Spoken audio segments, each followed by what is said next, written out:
En Ecuador, estudiar música ya es un privilegio, pero estudiar jazz ha sido durante años algo todavía más limitado. No por falta de talento, sino por el costo, por la centralización y por la ausencia de opciones públicas.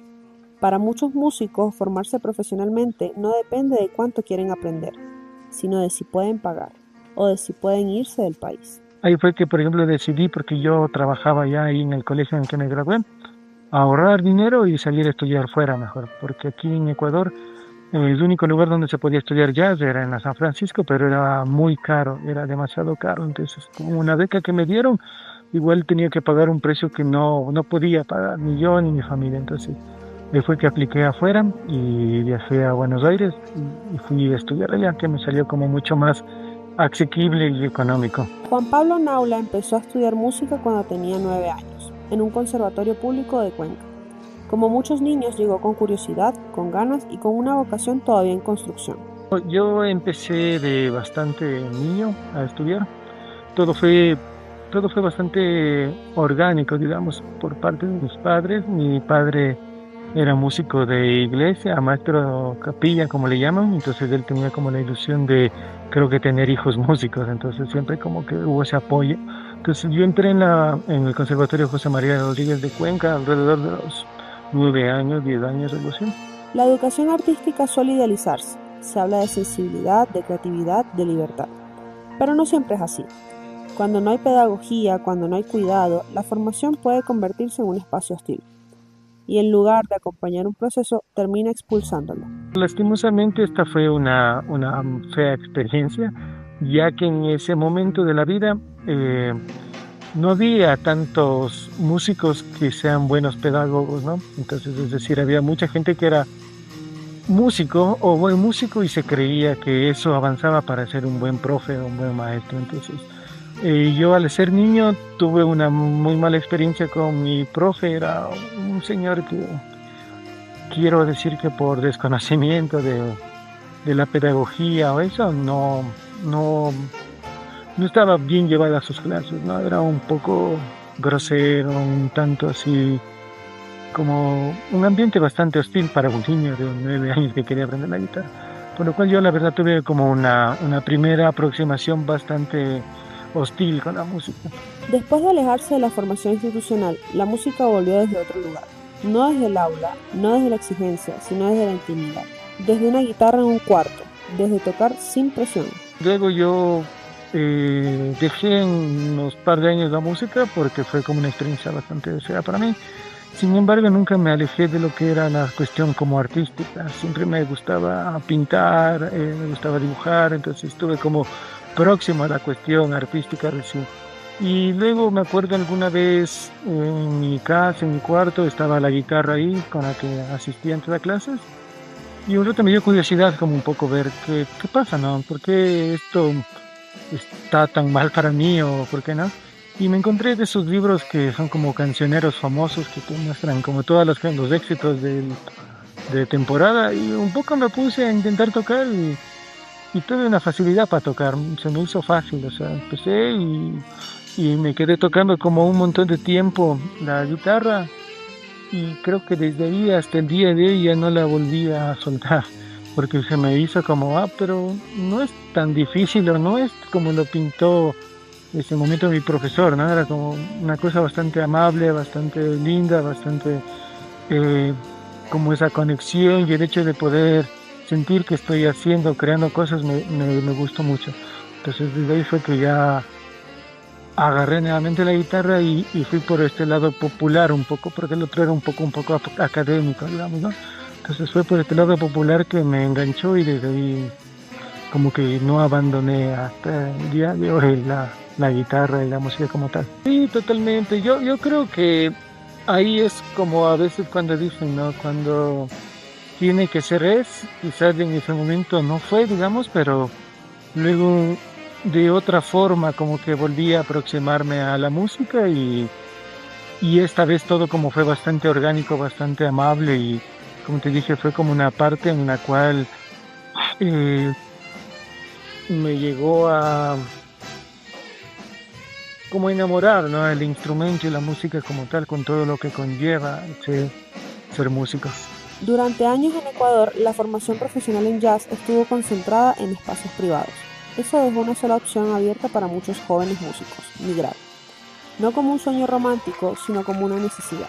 Chuta, me cambió la vida, la verdad, porque si bien ya había salido, como había comentado, había ido, pero siempre era como con un grupo, con gente, ¿no?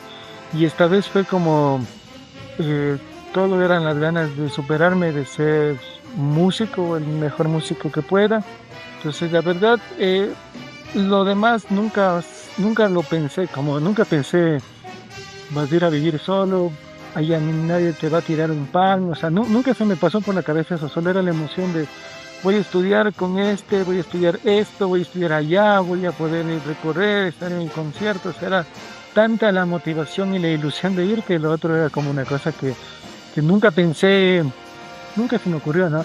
Y esto, por ejemplo, como decíamos a veces en la jerga, es como todas las fichas cayeron cuando me acuerdo que se abrió la puerta de Seiza, que cuando llegas, o sea, llegué y como que recién ahí como que se me fue un baldazo de agua de estoy acá y ahora, así como ya estoy aquí.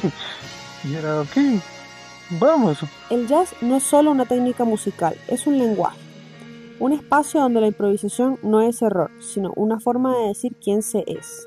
Yo nunca lo pensé, tenía 19 años y para mí lo único que me importaba era que iba a estudiar música en la mejor escuela que podía acceder. Entonces, de ahí te cambia la vida mucho porque realmente es cuando tú te das cuenta de que eres tú solo contra el mundo y tienes que ser responsable de un montón de cosas, en un montón de cosas, en que tú tienes que saber que tienes que cuidarte, que tienes que alimentarte bien, porque no te puedes enfermar, porque no hay quien te esté cuidando. Y esas cosas, aunque no vienen de la música, yo creo que ayudan mucho a también a un poco la formación de carácter que uno va a tener, porque como te digo, el hecho de estar uno solo ahí tiene que valerse por su cuenta y te vas forjando el carácter y sobre todo yo creo que en la música, en el jazz, que es como lo que yo hago, en el jazz se dice mucho que cuando uno improvisa es como mucho la forma en la que uno es, o sea, como que es como la forma en la que tú te desarrollaste, lo que tú tienes que contar. Entonces, todas estas cosas yo creo que ayudaron mucho como para tomar en serio lo que es la música y me ayudó mucho a tomarlo con responsabilidad y a saber que esto es una carrera como cualquier otra, que tenía que ser lo mejor posible, tenía que ser el tipo más formal posible, el más nerd posible, porque estaba arriesgando muchas cosas. Volver al país no significó encontrar un sistema listo, significó volver a empezar, armar espacios, formar ensambles, crear repertorios que no existían. La experiencia de ver, por ejemplo, a mis maestros, de haber trabajado en ensambles en los cuales yo no era el director y ver cómo un buen director trataba a sus músicos, eso realmente a mí ha sido mi escuela, ¿no? El saber qué hacer, qué no hacer, cómo gestionar un grupo humano, porque eso realmente es bastante complicado. Entonces, el hecho de haber podido tocar con muchísima gente de diferentes estilos, de diferentes géneros, a mí me dio la pauta para saber qué es lo que yo busco en un ensamble mío y cómo gestionarlo. Nosotros partimos mucho, primerito del empezar a enseñar a los chicos a partir de la audición activa de grabaciones emblemáticas de la Big Band, porque la Big Band es cierto que es una agrupación, pero la Big Band viene mucho de tocar un cierto género específico, un cierto estilo, ¿no? Que es el jazz en grandes formatos. Entonces lo que hacemos mucho es como que los chicos sepan cómo debe sonar una Big Band, empiecen ellos a saber qué es lo que se está buscando de ellos, ¿no? Cómo deben sonar. Y luego a partir de eso es como enseñarles las herramientas de trabajo, articulaciones, respiraciones, fraseo, repertorio y todo eso, ¿no? Se va trabajando con eso. Hoy existe educación pública musical en Ecuador, pero el desafío ya no es solo crearla, es sostenerla, cuidarla y evitar que la precariedad desgaste la motivación. La verdad, ese es como el miedo más grande que tengo de que en algún punto la motivación se vaya, ¿no? Se vaya esa motivación de hacerlo por el hecho de que estoy totalmente convencido de que es lo adecuado y por ejemplo, creo mucho en este proyecto.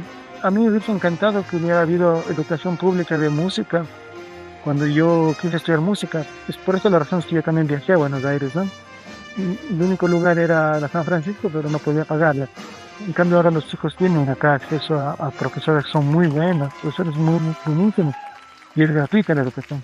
Por eso también es como que creo en este proyecto, pero ahora la cosa es que la balanza no se varía a ningún lado, ¿no? Entonces, creo que ese es mi miedo, la verdad. Pensar en la música únicamente desde el romanticismo es limitarla. La música también es pensamiento, es crítica y es una herramienta cultural que empuja transformaciones. Creo que las artes, la música es como algo indispensable en una cultura, en un país.